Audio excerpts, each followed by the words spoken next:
seguinte: estes de Bereia eram mais nobres que os de Tessalônica. E não se está falando do povo gentil de Tessalônica, sobre Paulo de um tipo de relação fraterna, de amor, de namoro fraterno, que se estabeleceu entre Paulo e eles, mas da atitude dos judeus da sinagoga de Bereia. Como eu disse lá no início ainda, na viagem, em todas as cidades praticamente os judeus tinham estabelecido as suas sinagogas, seus pontos de ensino, porque depois do cativeiro em Babilônia, nem todos os judeus voltaram. Muitos deles foram se espalhando pela Ásia e por vários lugares da terra. Como eles não tinham o templo, somente o templo de Jerusalém era um lugar para um judeu fazer sacrifícios, cultos, com todas aquelas liturgias definidas por Moisés no Velho Testamento. A sinagoga foi uma criação circunstancial, onde se ensinava a Escritura, onde se tinha a certeza de uma vida comunitária, servia de tudo, de lugar de culto, de ensino da Escritura, de escola, alfabetização de crianças, e também é um lugar de ajuntar a comunidade judaica para as grandes decisões, para os grandes comunicados deles, de modo que a sinagoga tem um papel múltiplo, e naqueles dias era um papel multifacetado mesmo. Estes de Bereia eram mais nobres que os de Tessalônica, pois receberam a palavra com toda a avidez, que é uma expressão que define o que já está presente em alguns de nós agora. Fome, ávido, sede, fome, desejo de sofregamente apropriar-se, internalizar, ávidos, toda avidez, que se manifestava da seguinte maneira: examinando as Escrituras todos os dias, para ver se as coisas eram de fato assim. Essa é uma decisão que nos separa significativamente dos demais, porque na maioria das outras sinagogas vocês veem que o fluxo é totalmente irracional.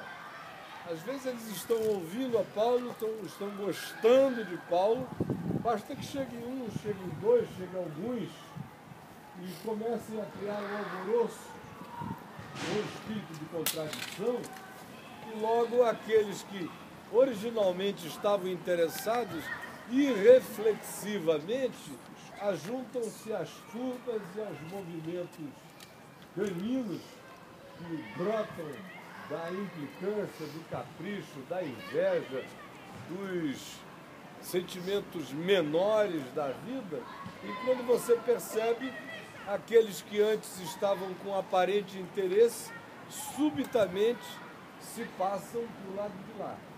E aqui se diz que eles estavam todos os dias, ouviam a Paulo, checavam nas Escrituras coisa por coisa, para ver se as coisas eram de fato assim, a tal ponto que eles entraram para a história como uma referência de como se deve proceder.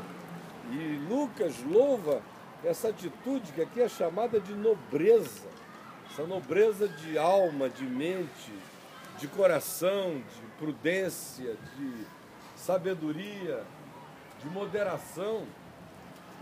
Examinando é outra palavra forte, porque diz respeito a uma atitude anatômica quanto à Escritura. É a mesma coisa que um médico fazia e faz, ausculta.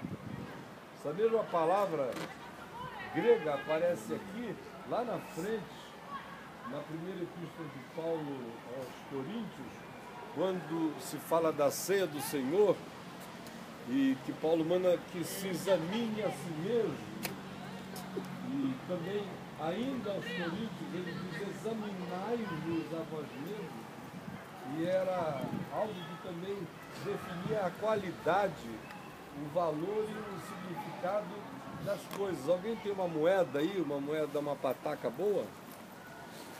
Uma moedinha?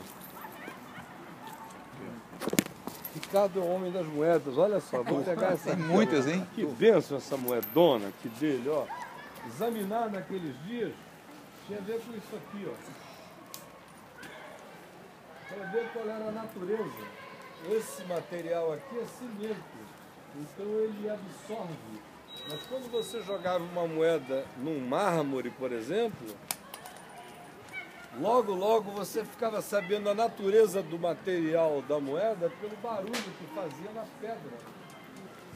E é exatamente essa imagem que Paulo estava construindo em relação ao significado do exame. O encontro com a verdade determina a natureza do material, determina a constituição do ser. Deixa a existência encontrar a verdade que você vai saber qual é a natureza do seu próprio ser. É que eles estão examinando, auscultando, fazendo esse trabalho de anatomia, de verificação entre o que Paulo dizia de um lado, do outro lado o que as Escrituras afirmavam.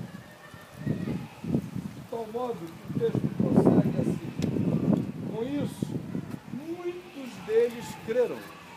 Interessante é o com isso, que estabelece uma relação de causa e efeito.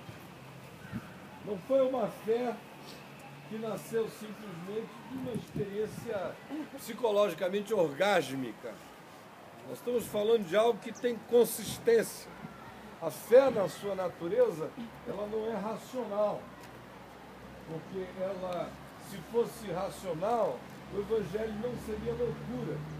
Na realidade, o Evangelho, na sua essência, transcende a toda a razão. Por isso mesmo Paulo vem a dizer, ecoando o que Jesus já tinha dito lá no Evangelho de Mateus e também em Lucas, no capítulo 12, quando ele diz: graças te dou, ó Pai, porque tu ocultaste estas coisas aos sábios e entendidos e as revelaste aos pequeninos. Sim, ó Pai, porque assim foi do teu agrado. Ninguém conhece o Pai senão o Filho, ninguém conhece o Filho senão o Pai, e aquele a quem ele o quiser revelar. Tem essa dimensão que transcende completamente a verificação filosófica, ao auscultar elucubrativo do pensamento, querendo entender Deus. Por esse processo não se entende. Daí o termo teologia ser uma coisa de uma presunção pagã extraordinária. Theos é Deus, logia que vem de logos, razão, conforme os jônicos, acerca dos quais a gente falou lá em Éfeso, seria o estudo de Deus, a anatomia de Deus. É pecaminoso o termo. Em relação a conhecer Deus por esse caminho da lógica, quem quer que o pretenda entra numa furada. Agora, checar se o que se está dizendo sobre Deus faz sentido com algo que você tenha como referência segura da revelação de Deus, que é a Escritura, que é a revelação proposicional. Nesse caso, se precisa usar todo o entendimento que se tenha disponível para fazer essa checagem, para ver se as coisas são conforme a referência pré-estabelecida diz que deveria ser. E foi nesse sentido e nessa medida que os bereanos usaram todo o seu senso de coerência possível para verificar se eles não estavam entrando numa furada, se não era apenas por causa do carinho de Paulo, se não era por causa apenas das impressões que ele causava, se não era por causa de uma sistematização particularizada que ele tinha feito da palavra e apresentava o pacote de maneira tão elaborada que era quase impossível para aqueles que estivessem ouvindo não acolherem o que ele dissesse. Eles não entraram em nenhuma perspectiva de jogo emocional, que Paulo não fazia, mas supondo que fizesse, ou supondo que, ainda que não fizesse, dissesse coisas equivocadas, eles não estavam impressionados com nada disso, ouviram e verificaram. Todos os dias, significando que dia após dia Paulo ensinou, e dia após dia eles ouviram e acabaram de ouvir, reuniram-se e foram verificar com bom senso, sem nenhum tipo de passionalidade, de paixão, de fervor efervescentemente infantil, não. Foram ver se as coisas eram de fato como estavam sendo anunciadas e examinavam as Escrituras para ver se o anúncio do Evangelho feito por Paulo coincidia com aquilo que as Escrituras anunciavam. Com isso, essa é a relação de causa e efeito. Essa é a maneira mais saudável de alguém se edificar e se fortalecer na fé. Foi o que eu vi acontecer, por exemplo, na experiência do meu pai. O Wallace lembra-se muito bem.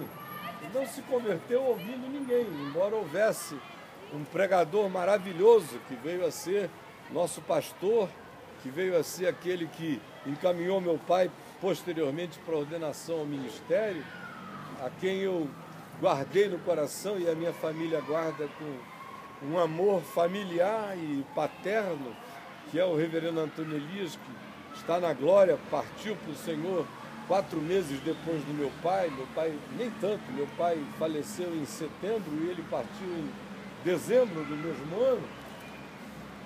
Mas apesar de tê-lo ali, não foi por ele, até porque meu pai nunca o tinha ouvido. A única coisa que meu pai ouviu foi um versículo bíblico de Hebreus 11:1. O primeiro texto bíblico que ele ouviu na vida. Até então ele era um católico de cultura, pagão de alma e agnóstico de confissão pública. Mamãe que era protestante. E aí ele foi um dia levar-nos à escola dominical. Eu era um garoto de 12 anos de idade, por aí, fazendo entre 12 e 13 anos, e ficou curioso com uma voz que cantava lá dentro, uma música que ele achou muito bonita, e ele saiu do carro e foi escondido, esgueirou-se, olhando pela fresta da porta da pequena capela da igreja presbiteriana Betânia, então, naquela época, em 1966, 67, quando o homem que cantava estava fechando o órgão e a esposa do reverendo Antônio Elias, Dona Maria José, que partiu também há 2 anos atrás ou 3 para o Senhor, estava lendo um texto em Hebreus, capítulo 1, verso 1, que diz: ora, a fé é a certeza das coisas que se esperam e a firme convicção de fatos que se não veem. E o papai ouviu aquilo e disse: que interessante. Não sabia que a Bíblia era capaz de fazer uma síntese de um assunto tão subjetivo quanto este, de uma maneira tão extraordinária. Isso deve ser um livro inteligente. E um homem inteligente não pode não conhecer um livro inteligente. Ele já se glorificou no processo. Eu vou saber que livro é esse. Eu já li Shakespeare, já li isso, já li aquilo, já li todo mundo. Já li os poetas romanos, já li os autores de tratados de direito antigo dos romanos, os grandes juristas brasileiros e franceses. Mas eu não vou ler a Bíblia. Aí chegou em casa e falou para minha mãe: ó, abre ali, me empresta a tua Bíblia, abre ali no começo, que eu vou ler esse livro todinho. Mamãe, mais malandra do que a malandragem, nesse sentido, falou: olha, meu filho, deixa eu me dizer o seguinte, esse é um livro diferente. Para a gente entender o começo, a gente tem que entender o fim. Porque ela disse: se ele ler a partir do Gênesis, já vai criar problema com o negócio de o Senhor criou o dia em uma semana, se bem que lá está D com D maiúsculo de dias, mas a cabeça da cultura católica já iria fazer repugnância, ele já tinha aquela hostilidade a essa ideia. Aí se ele for por aí afora, ele é todo humanista.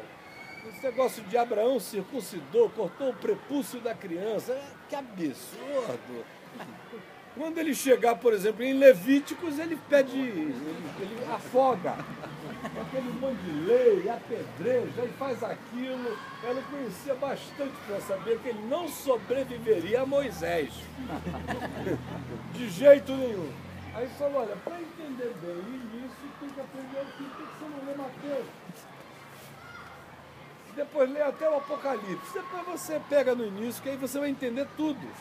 Sem saber, ela estava dando ao meu pai um princípio espiritual que apenas aí por volta de 1978 ficou claro para mim e passou a definir minha vida inteira. E é o que eu ensino às pessoas desde sempre e cada vez com mais veemência. Que ela estava dando a ele sem nenhuma consciência do processo, mas com a intuição, ao dizer, se não entender o final era o Novo Testamento. Se você não partir daí, você não vai compreender lá. O princípio é que se para nós Jesus não for a chave hermenêutica interpretativa, a Escritura se transforma num caleidoscópio absolutamente confuso, razão pela qual quem não tem essa consciência lê a Bíblia e não entende nunca, porque fica querendo conciliar o inconciliável. E tem coisas aqui na Escritura que se tornaram totalmente incoerentes com Jesus. Incoerentes por quê? Incoerentes porque elas eram pertinentes a um tempo, a uma hora, antes de Jesus. Jesus é o Verbo encarnado. Como diz o escritor de Hebreus, ele é a expressão exata do ser de Deus. Tudo quanto se possa querer saber da revelação de Deus aos homens está em Jesus. Nele não fica faltando nada. Por outro lado, nele são eliminadas todas as idiosincrasias que o Velho Testamento carrega como expressão da cultura judaica, como expressão do primitivismo do mundo antigo, como expressão do fato de que a revelação de Deus na história, até chegarmos a Jesus, foi evolutiva. É tão simples de a gente perceber como foi crescendo e evoluindo aquela revelação. Como é tão simples perceber a grandeza de superioridade de percepção dos profetas em relação a Moisés. Quem lê Isaías não tem como não ver que está diante de uma mente que foi iluminada com algo superior àquilo que Moisés dizia de pão, pão, queijo, queijo, pedra, pedra, isto e aquilo. Em Isaías você encontra, por exemplo, questionamentos à prática da lei que não produz novidade de vida. A mesma coisa em Jeremias, a mesma coisa dos profetas. Daí você vê que os profetas são extremamente mais louvados e assimilados no processo do Novo Testamento do que Moisés, que fazia parte da revelação de Deus, de conteúdos para um determinado dado momento da consciência humana, definia o que é verdade de relação entre o homem e Deus e o homem e o próximo, e dava um monte de regulamentações de convívio que não são diferentes daqueles que a gente encontra nos códigos de Hammurabi, por exemplo, lá na Mesopotâmia, na Suméria, que não são diferentes de um monte de outros códigos comunitários, aonde erros são tratados da mesma maneira, onde indenizações são pagas por equívocos, onde um monte de coisas que aqui se lê encontram-se, do ponto de vista de qualquer vasculhado histórico-antropológico, em muitas outras culturas da Terra. De modo que ela disse, começa a ler do fim que você vai entender o princípio. aqui em Bereia, qual era então o processo hermenêutico em operação? Paulo estava falando de Jesus e só de Jesus. Falando de Jesus e do evangelho que Jesus anunciava. E do significado de Jesus como cumprimento das profecias, das predições do Velho Testamento, e como nele tudo se cumpria. E o que nele ainda não tinha se cumprido, cumprir-se-ia nele, num segundo momento, numa segunda etapa. Ele certamente partia do Cristo Cordeiro de Deus que tira o pecado do mundo, Isaías 53, e mostrava que todas aquelas oblações e derramamento de sangue e oferendas do Velho Testamento eram apenas simbolização, sombra e arquetipia, indicando Jesus. Eram simbolizações, era como o pão da ceia em relação à carne de Cristo, à vida de Cristo, à realidade de Cristo. Uma vez que você prova a realidade de Cristo, não há mais por que pensar que o pão é alguma coisa além do pão, e que ele não seja apenas um memorial daquilo que em mim já se tornou realidade. É a mesma coisa em relação ao batismo. Tanto faz se é por imersão, por aspersão ou sem água nenhuma. Se eu estiver no deserto do Saara e não tiver nada, Cuspe. Glória a Deus. eu batizo com saliva. E se a minha estiver com a boca tão seca, vai areia na cabeça. E se não tiver nada para jogar, um homem que morria ao lado de Jesus na cruz, Jesus nem cuspiu por lá, ó. Fica batizado. Se bem que Jesus mesmo não batizava em si os seus discípulos, você veja a importância que ele dava para esse ritual. Não, hoje mesmo estarás comigo no paraíso, porque o que realiza a operação final não é nenhum tipo de materialização externa que quem quer que seja deseja exacerbar, está apenas exacerbando de maneira pagã algo que não produz transformação alguma na interioridade humana. Então, os de Bereia ouviam Paulo falar de Jesus e citar o Velho Testamento, dizendo, olha, isso aqui aconteceu para se cumprir isto. Ele viveu assim para encarnar isto aqui. Ele é a condensação de todas essas expressões. Ele é o Cordeiro de Deus que tira o pecado do mundo. Por isso, você não precisa mais ir a Jerusalém, não precisa mais derramar nenhum sangue, não precisa fazer mais nada, está consumado. Tetelestai, a palavra grega, está pago, está feito. E eles iam checar na Escritura todo dia e verificavam que as coisas eram de fato assim. Com isso, se diz, com isso. E eu repito pela terceira vez, esta é uma expressão que determina causa e efeito. Por causa desta causa, o efeito foi esse. Muitos deles creram. Mulheres gregas de alta posição e não poucos homens. Mas logo que os judeus de Tessalônica souberam que a palavra de Deus era anunciada aqui em Bereia por Paulo, foram e vieram de Tessalônica excitar e perturbar o povo aqui. Isso é que é um negócio satânico, meus irmãos. Satanases religiosos. Então os irmãos promoveram, sem detença, a partida de Paulo para os lados do mar. Porém, Silas e Timóteo continuaram aqui, pregando a palavra.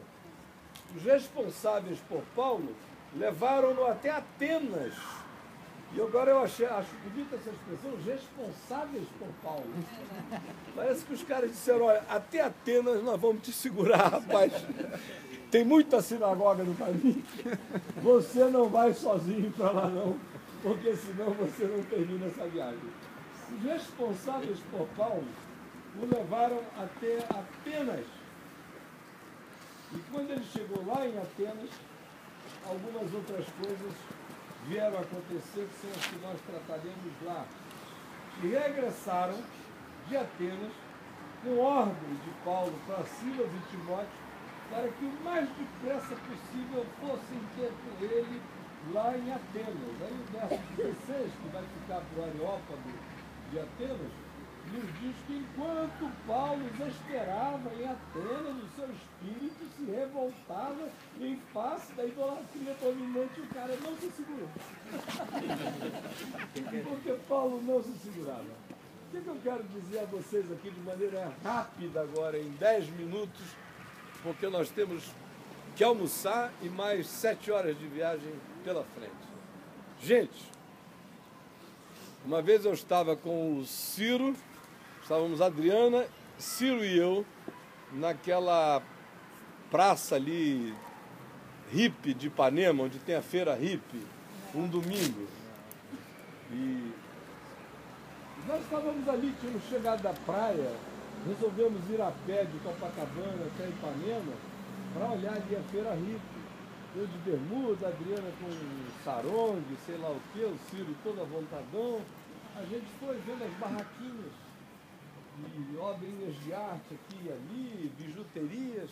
Daqui a pouco eu estou por ali assim, tranquilo, quando eu levo um safanão aqui, ó. Pá! Chegou a sair assim para frente, aí eu olhei, tem um cara grande. Pega aqui o Ricardo, assim, da altura dele, só que bem mais forte. Era uma bitola. Com a Bíblia na mão que dava 2 ou 3 da minha, imensa assim, ó. Botou aquele dedão na minha cara, falou: Jesus mandou eu lhe dizer que você está em pecado. Aí do jeito que ele botou o dedo, eu travei o braço dele aqui, segurei o dedo e virei. Aí ele já foi assim, virando para cá, de que Jesus mandou você me falar mesmo? Aí ele, não, seu reverendo, não, seu reverendo. Eu falei, rapaz, Jesus não falou contigo? Olha, quando Jesus fala comigo, meu amigo, não tem ninguém que me segure. Me matam, me esfolam, me arrebentam, mas eu vou até o fim. Agora, o Jesus que eu conheço e que você não conhece, não manda ninguém dar tapa em ninguém, não manda ninguém enfiar o dedo na cara de ninguém. Você não conhece Jesus, você conhece o jornal O Globo. Você conhece a fofoca dos evangelhos. Você assiste o Malafaia na televisão dizendo ele nunca mais tem que falar na vida, tem que ficar com aquela bunda num banco até morrer. Esse é o Jesus que você conhece. É só disso que você está falando e além do que você é frouxo, rapaz. Aí ele começou a tremer todo, eu fui segurando ele pelo braço e dizia, você é frouxo, me confessa que você é frouxo. Confessa que você é frouxo, você não encara um homem, tá vendo os olhos de um homem, meu amigo? Aí ele foi ficando por ali, aí o pessoal dizia, dá nele, reverendo. Mete a mão. Dá nele, reverendo, dá nele, que esse cara vem pra cá, agride todo mundo todo dia, insulta a vida dele, é insultar o povo. Que horror. Dá nele. Ele, não, ele já apanhou o que ele tinha que apanhar. Aí ele saiu andando assim, né? Meio na multidão e o povo dizia, pega, reverendo, pega. Aí eu fiquei olhando daqui, lá pelas tantas, ele já estava longe assim, eu vendo com aquela Bíblia na mão, ele andando todo espremidinho agora. Aí eu falei, não, essa obra não está consumada. Aí eu falei, ô rapaz, volta cá. Aí ele, eu falei, quem mais? Vem!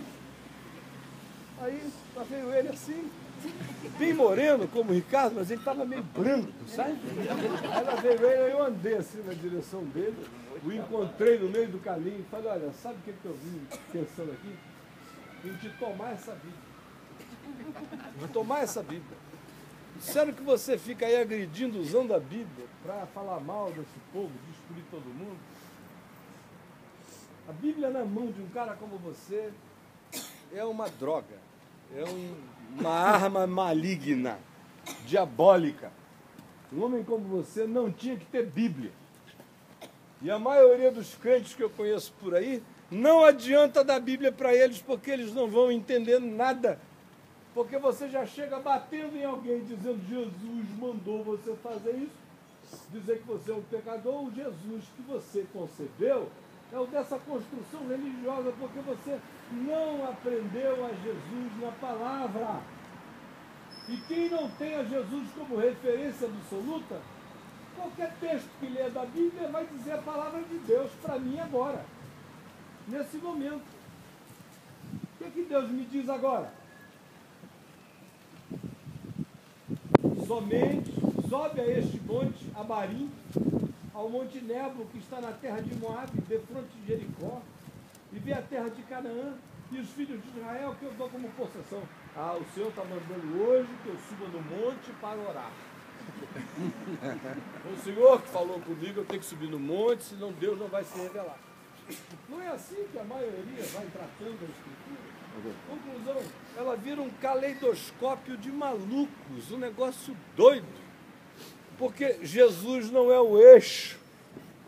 Só concluindo a história do homem, não aconteceu nada não, nem fiquei com a Bíblia dele, morri de pena e de compaixão. Falei, olha, eu vim aqui para te tomar essa Bíblia e para dizer que eu só ia lhe devolver depois que você lesse o Novo Testamento todinho.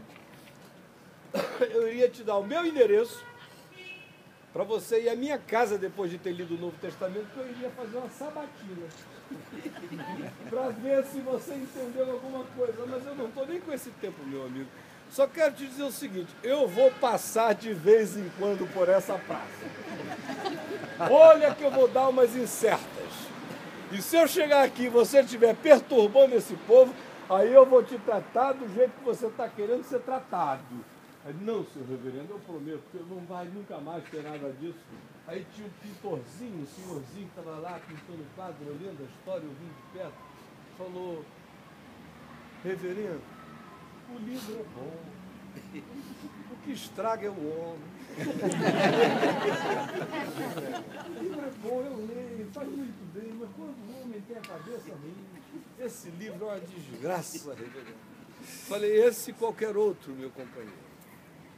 O problema, nesses 1.700 anos, 1.770 anos de cristianismo oficial, é que a gente teve credos, a gente teve concílios, a gente teve sistematizações da Escritura, mas ninguém lê a Bíblia tendo Jesus como chave hermenêutica da palavra. Com a coragem que os apóstolos anunciaram, porque isso aqui não é invenção minha, isso aqui é apenas a coragem de dar uma nomenclatura simples para definir o que, por exemplo, Paulo define. Paulo chama de sombra essas coisas passadas. Ele diz que tiveram seu lugar, sua hora, mas acabaram. O templo acabou. Jesus é o santuário eterno e fez de cada um de nós santuário do Deus vivo. Não é nem em Jerusalém, nem em lugar nenhum que se deve adorar. Deus é Espírito, importa que seus adoradores o adorem em Espírito e em verdade. Em relação a pregar para os gentios, imagina, é Paulo quem confronta Pedro lá na Galácia, quando Pedro dá aquela vacilada, chega sozinho lá com Paulo e fica toda à vontade. Quando vem os presbíteros de Jerusalém, alguns legalistas de Jerusalém, ele começa a fazer média. Paulo, no capítulo 2 da carta aos Gálatas, tudo aquilo ali é fala de Paulo para Pedro em público. Lá se diz, eu tive que falar com Cefas, que é Pedro, publicamente, e dizer, escuta, nós estamos tentando fazer do gentio gente que vai virar judia, se o próprio Evangelho já nos libertou dessa opressão antiga. E o Evangelho propõe até a nós mesmos, judeus, uma outra coisa, porque nós não somos salvos pela observância das multiplicações da lei, mas exclusivamente pela fé na graça de Deus que nos justificou.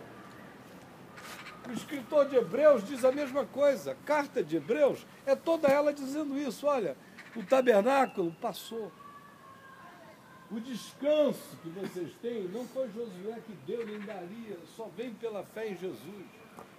Moisés era importante, mas sobre ele tem alguém que é infinitamente mais importante do que aquele que era mordomo da casa de Deus, é aquele que é o edificador da casa. Amém.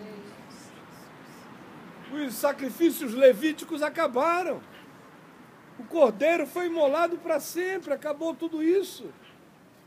O santo dos santos, a arca, o que nela tinha, tudo isso não tem mais nenhum sentido. Jesus é a concreção de todas essas coisas. Amém.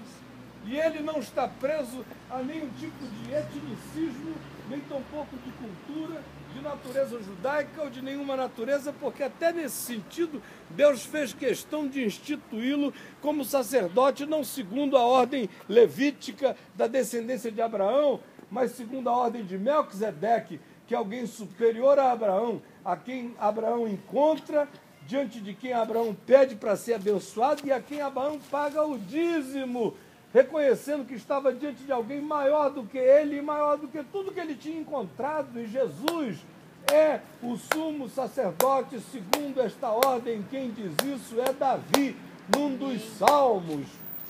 De modo que toda a carta aos Hebreus é dizendo isso passou, isso passou, isso passou. O próprio nome da carta, Hebreus, que é a designação do espírito do povo de Abraão, que é um povo de andarilhos e de ciganos.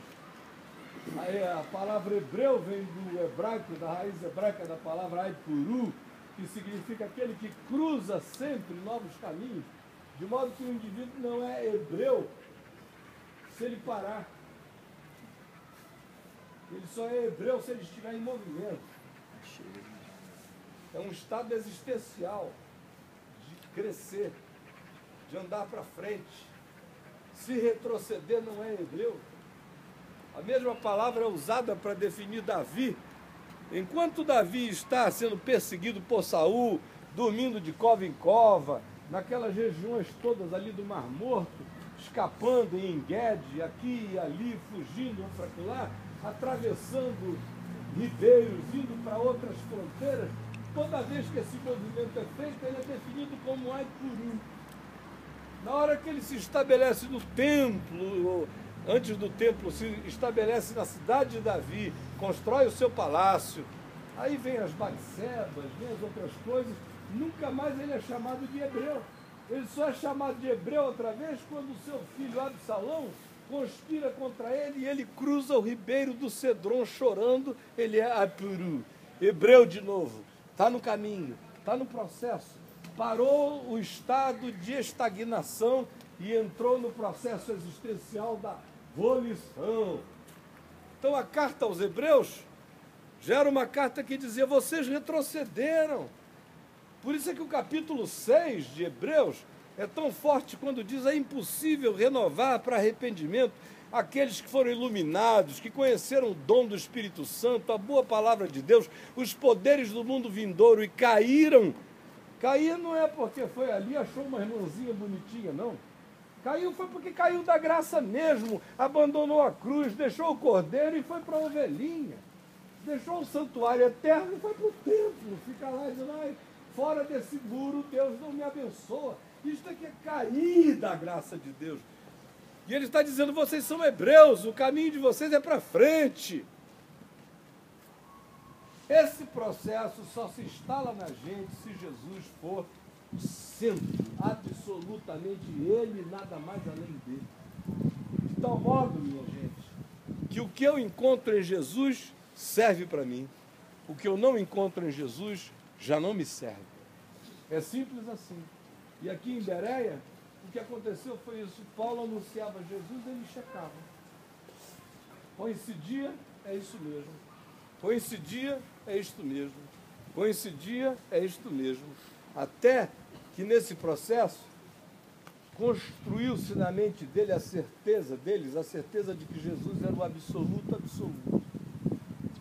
E quando essa convicção entra na gente de que Jesus é a palavra primeira e última de Deus, é o alfa e o ômega, o princípio e o fim, que nele habita corporalmente toda a plenitude da divindade, que ele é a imagem do Deus invisível, o primogênito de toda a criação, que nele todas as revelações de Deus tiveram a sua convergência, que o que eu encontro nele é para eu viver, o que eu não encontro nele, nem no espírito dele, nem na atitude dele, nem nos gestos dele, não é para eu viver.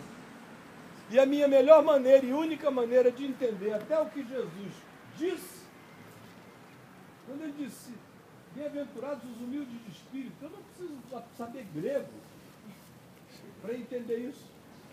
Eu só tenho que saber, olhar em volta e ver como é que Jesus, que era manso e humilde de coração, tratava a vida. Aí eu vou saber o que é um homem humilde. Quando ele disse, bem-aventurados os mansos, não preciso saber grego para saber que era a palavra usada para definir aquilo que travava a volição de um animal que colhia. Não! Se eu souber isso é apenas, como diz a Adriana, suplência histórica. Só para entreter os irmãozinhos. Mas para efeito de praticidade na vida, aprenda como é ser manso olhando para Jesus, porque ele é o manso. E vocês vejam que ele não é um idiota por ser manso.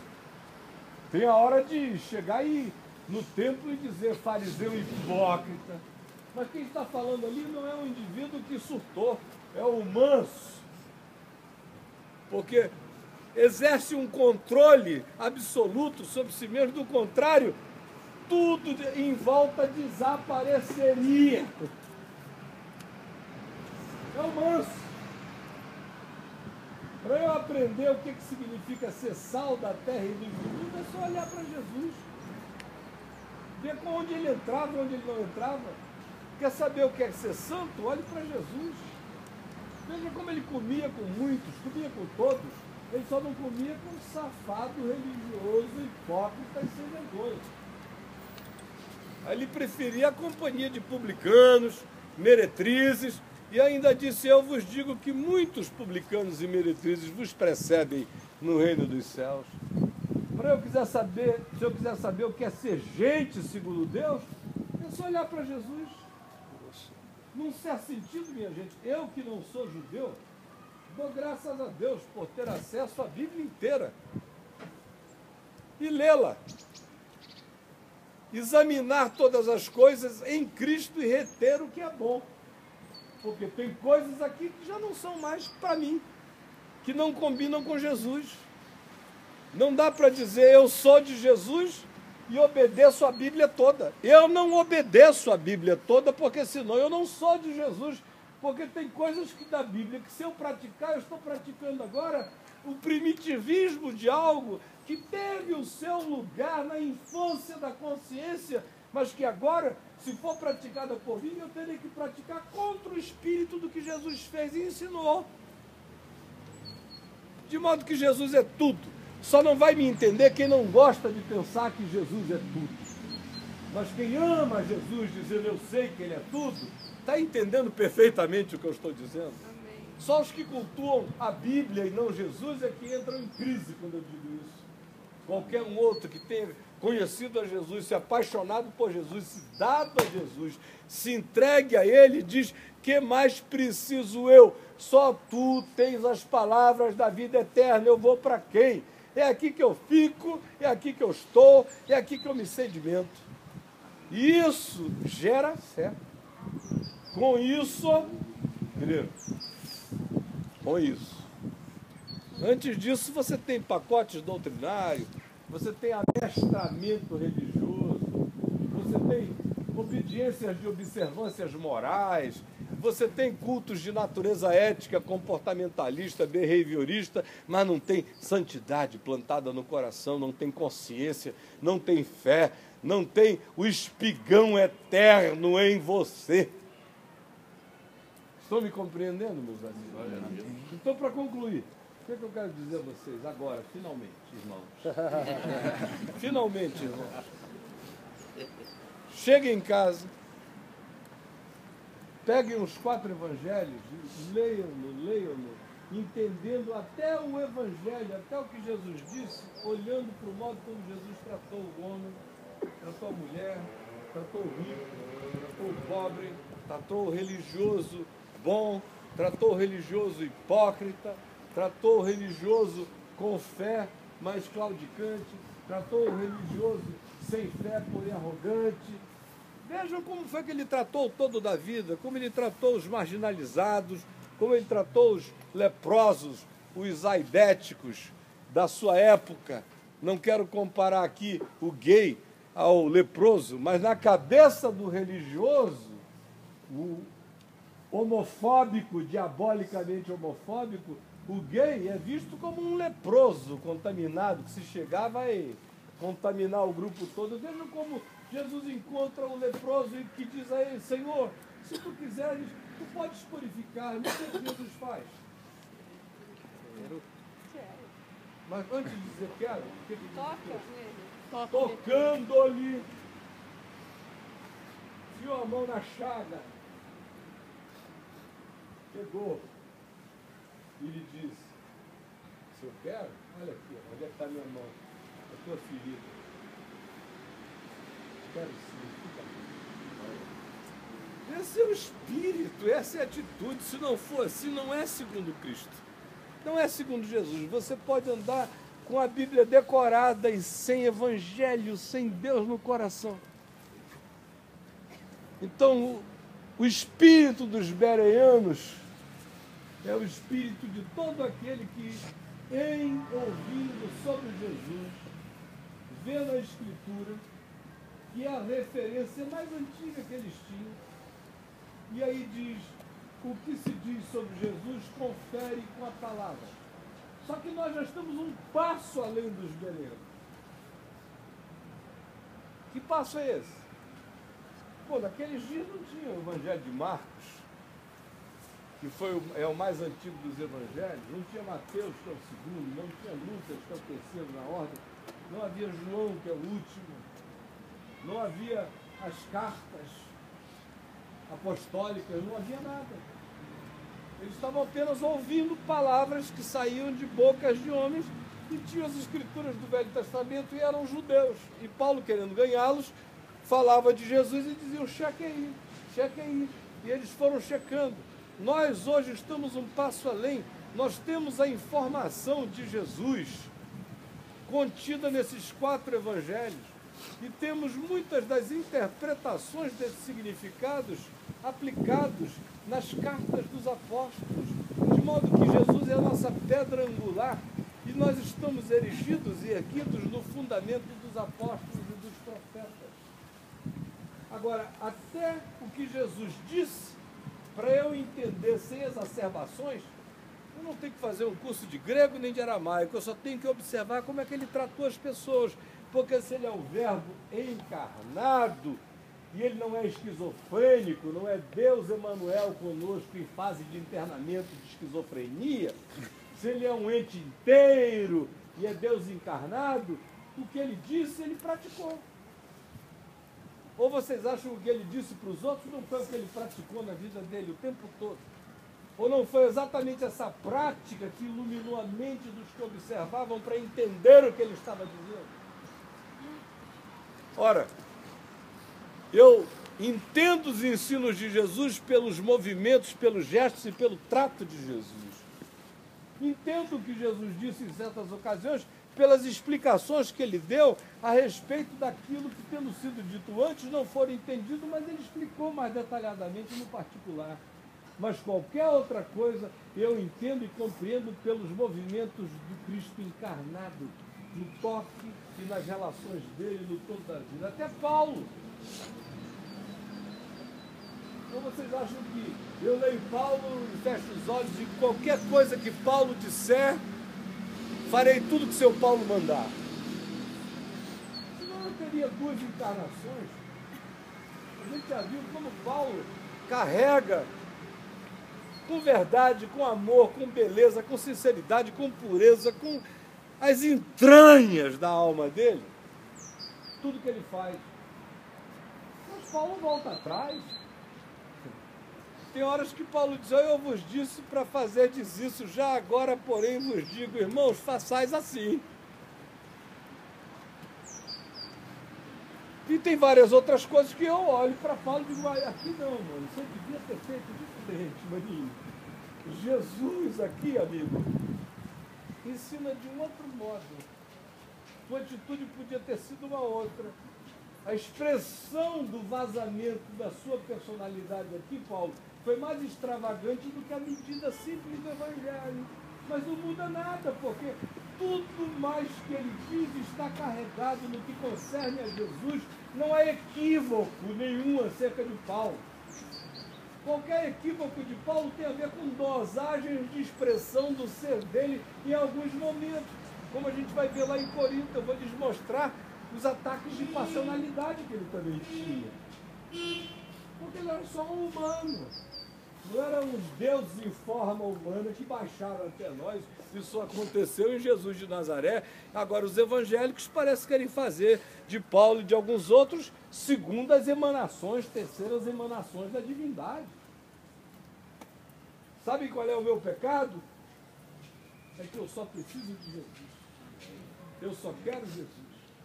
E nada que não seja só Jesus, e nada que não combine com Jesus, e nada que não caiba em Jesus, e nada que não seja coerente com Jesus, pode estar escrito em qualquer lugar da Bíblia ou em qualquer lugar da terra, não me serve.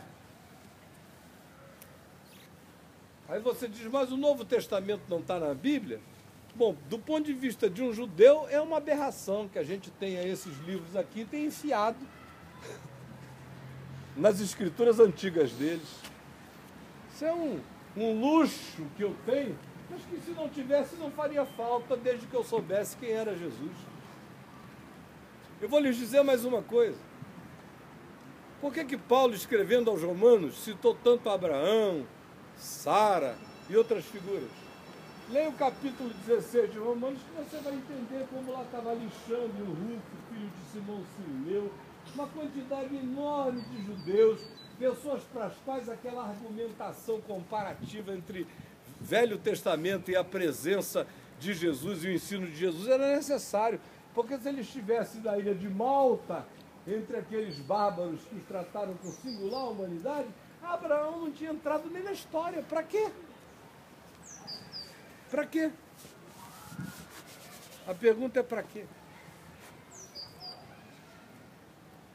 Então, meus amigos, nós somos gentios ajudaizados, pelo modo como nós fomos criados, pelo modo como se diz para nós que se nós não soubermos na escola dominical que Abraão gerou Isaac, Isaac gerou Jacó, Jacó, Cocó, Cocó, Cocó, Isaac, Kiki, Abraão, mamão, e essa coisa toda que decora e a gente manda as crianças cantarem. Havia um homem chamado Abraão, havia um homem chamado Abraão. É bonitinho quando as criancinhas vão lá na frente. Abraão. Ele foi e seguiu para Jericó. Não, antes disso, gerou um filho chamado Jacó. Já, cococó. Já, cococó. Era filho de um outro chamado Isaque. Isaísa,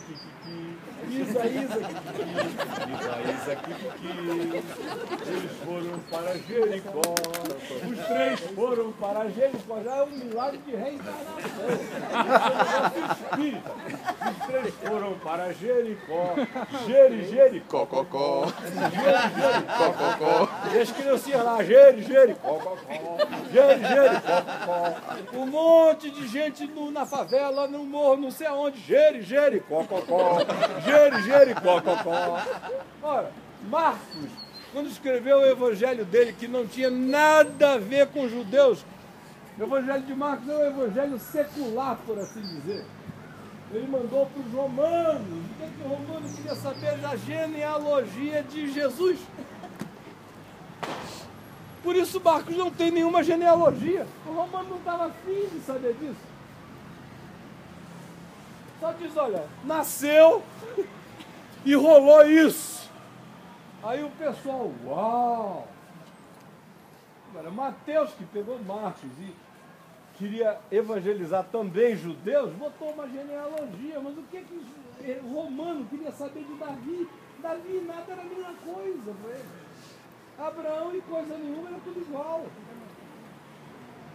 Então, gente, nós somos gentios que foram educados como híbridos cristãos-judeus e que fomos ensinados a dizer que Jesus é o Salvador, mas que a Bíblia tem que ser cultuada como um livro sagrado. E o cara tem um orgulho de novo de dizer, eu creio desta capa, esta capa.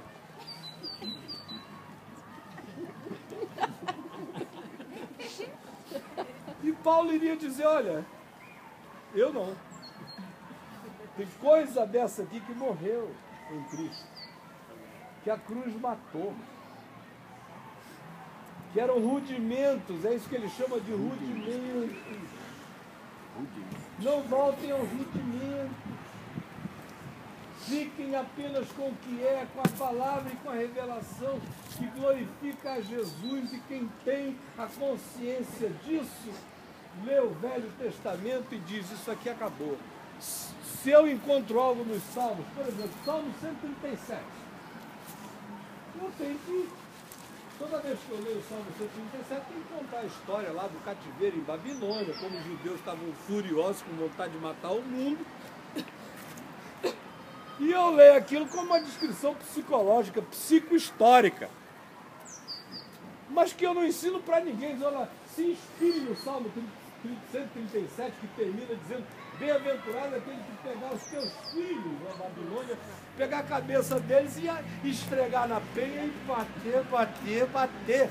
Como é que isso coincide com Jesus que visando o seu inimigo, ore pelo que lhe persegue, perdoe sempre, até 70 vezes 7.